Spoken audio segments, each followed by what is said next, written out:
مفتی طارق مسعود special. موت ایک ایسی حقیقت ہے جس سے جان چھڑانا ممکن ہی نہیں ہے۔ صرف حضرت عیسیٰ علیہ السلام وہ پیغمبر ہیں جن پر ابھی تک موت واقع نہیں ہوئی اور ان پر بھی واقع ہوگی۔ تو میں اور آپ کس کھیت کی مولی ہیں؟ تو اس لیے عقل مند انسان وہ ہے جو آخرت کو سامنے رکھ کے زندگی گزارے اور دنیا میں آخرت کی تیاری میں لگ جائے، دنیا کو مسافر خانہ سمجھ کے انجوائے کرے، بس اس سے زیادہ دنیا کو فری کرانے کی کوشش نہ کرے۔ جو زیادہ دنیا کو فری کرائے گا ڈپریشن میں جائے گا۔ وہ کیوں ڈپریشن میں جائے گا؟ دنیا اس محبوبہ کی طرح ہے جس کو آپ بہت فری کرا رہے ہیں لیکن وہ ٹائم پاس کر رہی ہے آپ کے ساتھ، سمجھ رہے ہیں؟ کسی کو ایسی معشوقہ مل جائے کہ آپ دل لے بیٹھے اور وہ آپ کے ساتھ ٹائم پاس کر رہی ہو، اسے جیسے ہی آپ سے اچھا نظر آیا وہ آپ کو چھوڑ کے وہاں چلی جائے، تو وہ محبوبہ ڈپریشن ٹینشن ہے یا نہیں ہے؟ تو اب دنیا کیا کرتی ہے؟ آپ جب جوان ہوتے ہو آپ کو عیاشی کراتی ہے، بڑی رنگینیاں دکھاتی ہے، یہ آہستہ آہستہ اس کو جوان لوگ نظر آتے ہیں، آپ ایکسپائر ہونا شروع، تو وہ آپ کو ٹاٹا کر کے جانے لگتی ہے۔ پھر آپ کھانستے بھی ہیں، پھر کبھی کمر میں درد، کبھی گھٹنے میں درد، پھر ہوتے ہوتے کمر جھکنا شروع، پھر کرسی پہ آ گئے، پھر کرسی سے بھی گئے، اور اتنے مسائل ہیں بڑھاپے کے، اتنے مسائل ہیں کہ مسائل ہی مسائل۔ اونچا سننا شروع کر دیا، نظر نہیں آ رہا، بولا نہیں جا رہا۔ میں اپنا 11 سال پرانا بیان سن رہا تھا 20 رکعت تراویح پہ، میں نے ریکارڈ کرایا تھا ریفرنس کے ساتھ۔ میں نے کہا یار کیا ٹائٹ آواز تھی یار اس وقت، تو گلا ہی بیٹھا رہتا ہے ہر وقت، مجھے یقین نہیں آ رہا تھا میری آواز ایسی خاندانی آواز تھی، ابھی بھی ہے لیکن گلا بیٹھا رہتا ہے ہر وقت۔ بہرحال یہ بڑھاپا ہے، کیا کہہ سکتے ہیں اس کو، جوانی میں کیوں نہیں بیٹھا رہتا تھا۔ تو کیا ہے یہ؟ آہستہ آہستہ آہستہ آہستہ یہ جو سب سے زیادہ ٹینشن اور ڈپریشن ہوتی ہے نا، یہ ایکٹروں کو ہوتی ہے، پتہ ہے آپ کو؟ جو ایکٹر لوگ ہیں نا، جن کی زندگی شو بازیوں میں گزری ہوتی ہے، سب سے زیادہ ڈپریشن اور اسٹریس میں وہ جاتے ہیں۔ کیوں؟ ان کی تو پرسنالٹی اور جو ان کی شخصیت ہے وہ اسی چیز پہ تو لوگ محبت کرتے تھے کہ وہ ہینڈسم ہیں اور خوبصورت ہیں۔ جب وہ ظاہر ہے کب تک ہینڈسم رہے گا بھائی؟ تو لوگ کہتے ہیں وہ یہ کرا لیتے ہیں چہرے کو، بھائی جو مرضی کرا لو، بڑھاپے سے کسی کا باپ بھی نہیں روک سکتا۔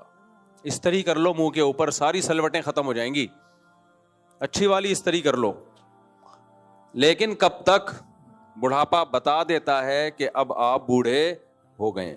تو سب سے زیادہ جو گلوکار طبقہ ہے، سنگر ہو گئے یا ایکٹر وغیرہ ہو گئے یا ایکٹریسز ہو گئیں، یہ سب سے زیادہ ٹینشن میں جاتی ہیں، کیونکہ ان کو وہ عزت نہیں مل رہی ہوتی جو پہلے ملی ہوتی ہے۔ لوگ جھوٹے منہ سے تعریف تو کر رہے ہوتے ہیں، ماشاءاللہ ابھی بھی آپ بڑے ہینڈسم لگ رہے ہیں، وہ سب کو پتا ہوتا ہے پھینک رہا ہے، سب کو پتا ہوتا ہے کیا کر رہی ہے، پھینک رہا ہے۔ اچھا، ہمارا جو نوجوان طبقہ ہے وہ میڈیا پہ ان لوگوں کی عزت دیکھ کے بڑا متاثر ہوتا ہے، بھائی وہ تھوڑی دیر کی عزت ہوتی ہے میڈیا پہ، اس کے بعد کوئی بھی نہیں پوچھتا۔ تو دولت ہی سب کچھ نہیں ہوتی، پیسہ بہت اکٹھا کر لیتے ہیں یہ لوگ، لیکن جو آپس کے ریلیشن اور محبت ہے وہ ختم۔ جو نیک لوگ ہیں، جو گھروں میں بچوں کو دین سکھاتے ہیں، بچے پیدا بھی کرتے ہیں، شادی بھی کرتے ہیں، نسل بھی بڑھاتے ہیں، ان کو بڑھاپے میں صرف اولاد کی طرف سے عزت ملتی ہے۔ آپ کی اپنی صرف کون ہے؟ اولاد۔ ماں جتنی بوڑھی ہوگی، باپ جتنا بوڑھا ہوگا اتنا اچھا لگتا ہے، خدا کی قسم، جتنا بوڑھا ہو جائے نا ابا اور زیادہ اس پہ پیار آتا ہے، جتنی بوڑھی ہو جائے اماں اور زیادہ اچھی لگتی ہے، کیونکہ اس میں بچپنا آنا شروع ہو جاتا ہے۔ تو ہم تو اپنی دادی کو یاد کرتے ہیں نا، کیسی بوڑھی ہو گئی تھی، ایسی ایسی باتیں کرتی رہتی تھی۔ ہم جب باہر نکلتے تھے نا دادی سے چھپ کے، اچھا بوڑھوں میں پنچایتیں بہت ہوتی ہیں، کدھر جا رہا ہے کدھر سے آ رہا ہے۔ بوڑھوں میں ایک مسئلہ یہ ہوتا ہے کہ کدھر جا رہا ہے، ہر چیز کی ان کو رپورٹ چاہیے، اور سنتے اونچا ہیں۔ تو ہماری دادی کا کمرہ ہمارے مین گیٹ کے قریب ہی تھا، نکل کے جانے لگتے تو کہاں جا رہے ہو، پھر بتاتے وہاں جا رہے ہیں، تو اونچا سنتی تھی، 2 دفعہ بتاؤ 3 دفعہ آدمی ٹینشن میں آتا۔ تو مجھے یاد ہے ایک دفعہ میں کرالنگ کرتا ہوا جا رہا تھا، دادی اپنے تخت شاہی پہ بیٹھی ہوئی ہے اور اس تخت کے نیچے تہیں وہ پرانے زمانے کا جہیز کا ایک بکسا رکھا ہوا تھا، ایک پاندان ہوا کرتا تھا پہلے ہندوستانی عورتوں کے پاس, کتھا چونا اس میں اتنا سا پان لیا, وہ لگاتی تھی, کتھا چونا لگا کے منہ میں رکھا اور اپنی نیت باندھ لی, یہ کام تھے. اب جو نئی نسل ہے نا یہ بوڑھی ہوگی, اللہ کی پناہ ہے. پہلے ان کی زندگیاں نمازوں میں, روزے میں, اللہ اللہ کرنے میں گزری, تو بڑھاپے میں اسی کام میں وہ انجوائے کرتے تھے, تسبیح, نماز. اب جو نئی نسل ہے بوڑھی ہوگی تو اس کو انسٹاگرام پہ اپنی پرانی جوانی کی ویڈیو دیکھنے کے علاوہ کوئی کام نہیں ہوگا. اچھا خیر, ہم کہاں چلے گئے؟ تو ہم کرالنگ کر کے نکلتے تھے, ایسے کر کے نا, کرالنگ کر کے جا رہے ہیں, کرالنگ کر کے آ رہے ہیں. کھانا کھا لیا نہیں کھایا, یہ بوڑھیاں کو فکر لگی ہے. تو جس دن ہماری دادی کا انتقال ہوا ہے نا, جو ہم پہ جو قیامت گزری ہے وہ ہم جانتے. گھر ایسا بالکل سونا سونا ہو گیا.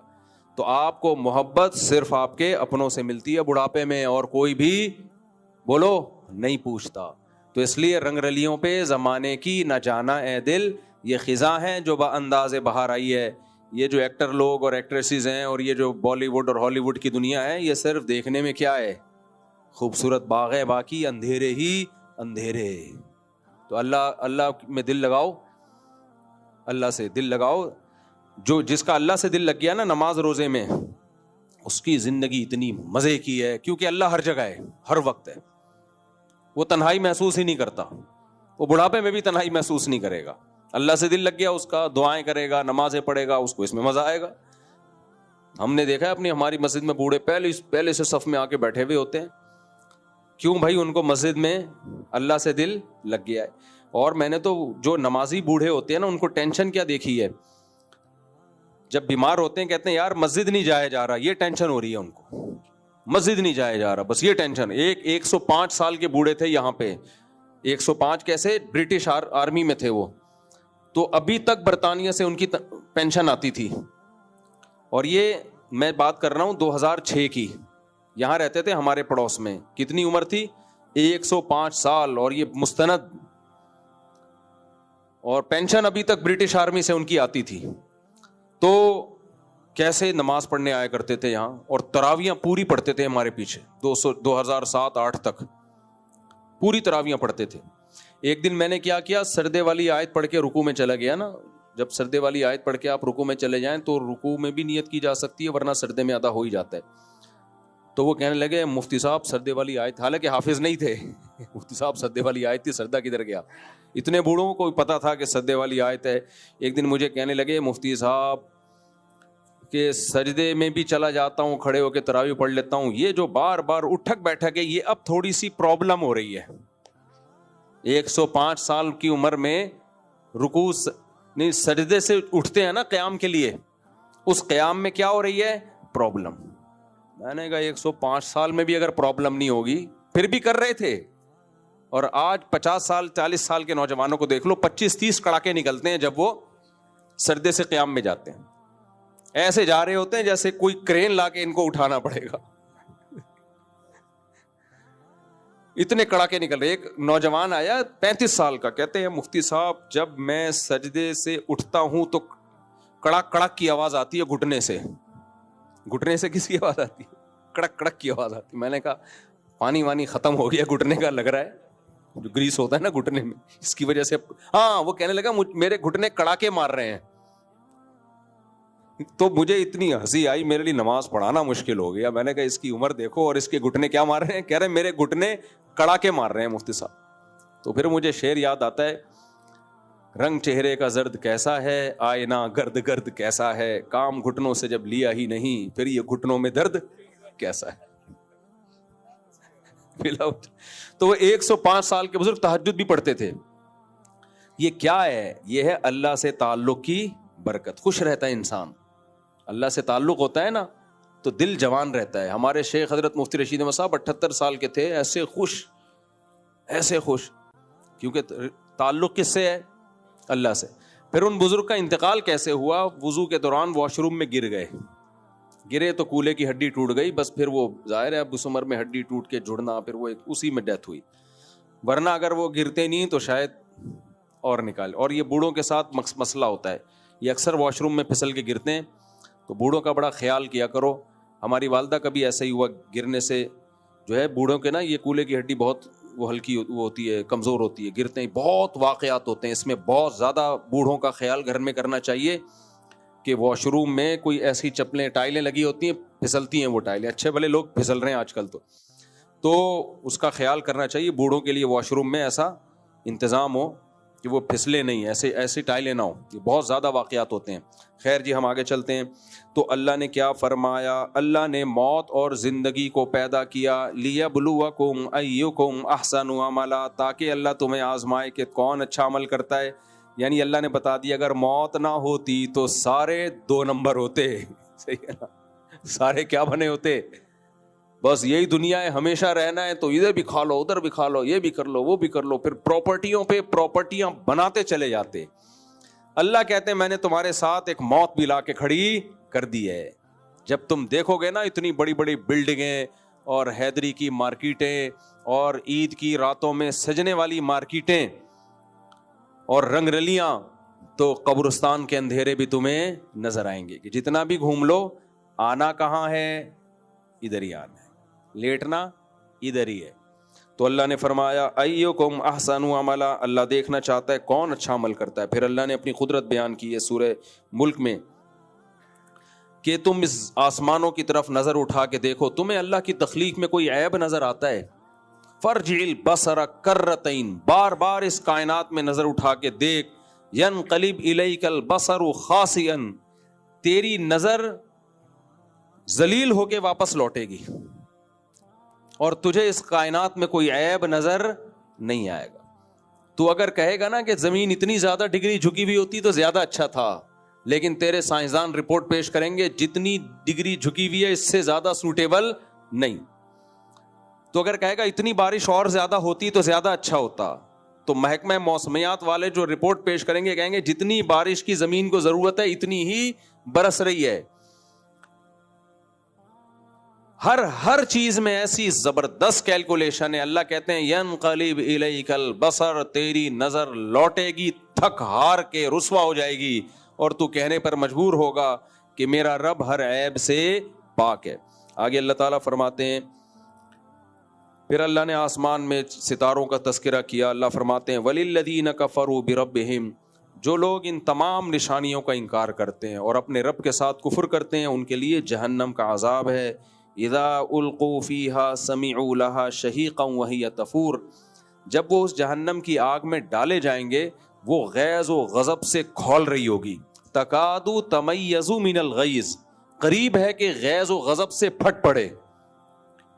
یعنی جہنم کی ہولناکی کا اللہ نے نقشہ کھینچا ہے. جیسے کسی دہشت گرد جو غصے والا اس کے حوالے آپ کو کر دیا جائے تو کیا کچومڑ بنائے گا. تو جہنم کو نافرمانوں پہ اتنا غصہ ہوگا کہ ایسے جیسے ہم کہتے ہیں نا بھائی تو اتنا غصہ ہو رہا ہے کہ پھٹ نہ جائے، تو ہلاک نہ ہو جائے، ایسا غضب ہوگا جہنم کا. اللہ ہم سب کو محفوظ رکھے. فرمایا کلما القی فیہا فوج سألہم خزنتہا، جب بھی اس میں کوئی گروہ ڈالا جائے گا جہنمیوں کا تو جہنم میں جو فرشتے ہیں مامور ہیں وہ پوچھیں گے الم یاتکم نذیر، کیا تمہیں اس آگ سے ڈرانے والا کوئی نہیں آیا دنیا میں؟ کسی نے بتایا نہیں تھا؟ اللہ تو ظالم نہیں ہو سکتا کہ اپنے بے گناہ بندوں کو پکڑ پکڑ کے آگ میں ڈالتا رہے.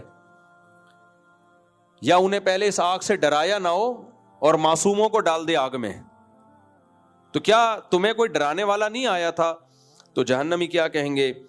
بلا قد جاءنا نذیر، کیوں نہیں بھائی ہمارے پاس ڈرانے والا آیا تھا. فکذبنا وقلنا ما نزل اللہ من شیء، ہم نے انکار کر دیا، ہم نے کہا آسمان سے خدا نے کچھ بھی نازل نہیں کیا. بہت سے لوگ گاڈ کو مانتے ہیں لیکن کہتے ہیں گاڈ نے بنا کے چھوڑ دیا ہے.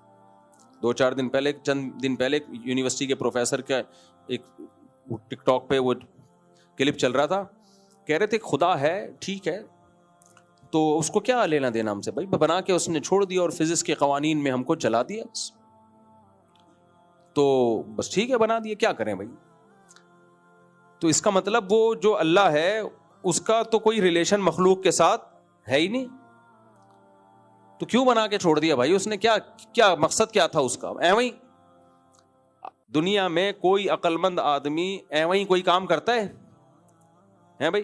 دیکھو مجھے ایک بات بتاؤ، ادھر توجہ رکھیں میری طرف. مجھے ایک بات بتاؤ، آپ نے کسی کو ٹھیکہ دیا یہ بناؤ, بڑا خوبصورت بنگلہ بنا دیا. کسی نے پوچھا کیوں بنایا, آپ نے کہا ایویں. بھائی کیا مقصد یار؟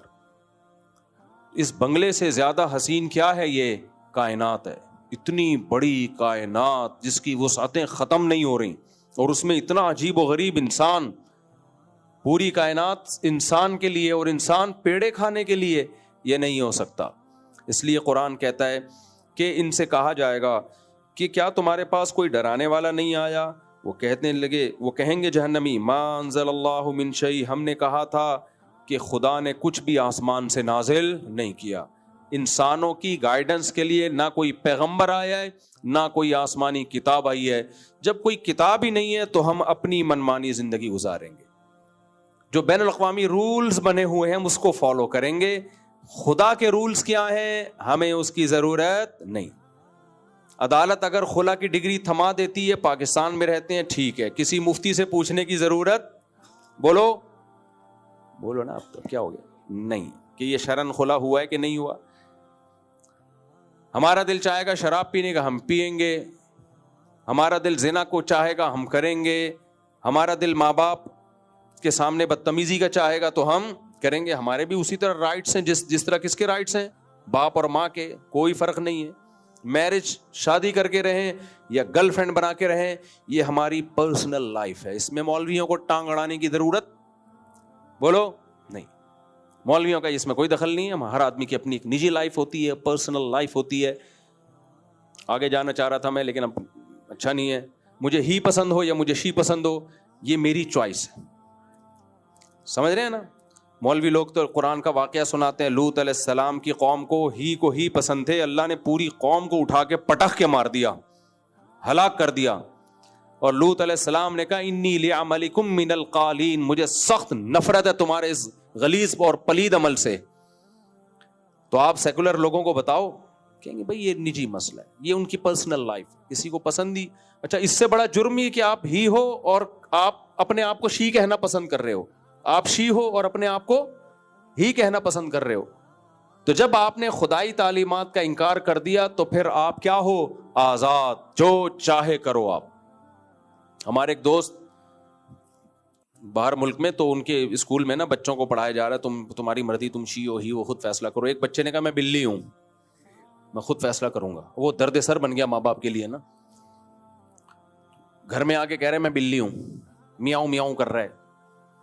باپ پریشان کہ یار کیا مصیبت ہو گئی. کہہ رہے نہیں میں, اور بلیوں والے نا وہ ڈریسنگ کر کے وہ سارے اسٹائل بنا کے وہ گھوم رہا ہے. میری مرضی, میری نجی زندگی ہے, میں اگر بلی ہوں تو میں کیا ہوں. اس کے ابا نے اس کا علاج کیسے کیا, اس کو ٹیبل پہ کھانے سے ہٹا دیا.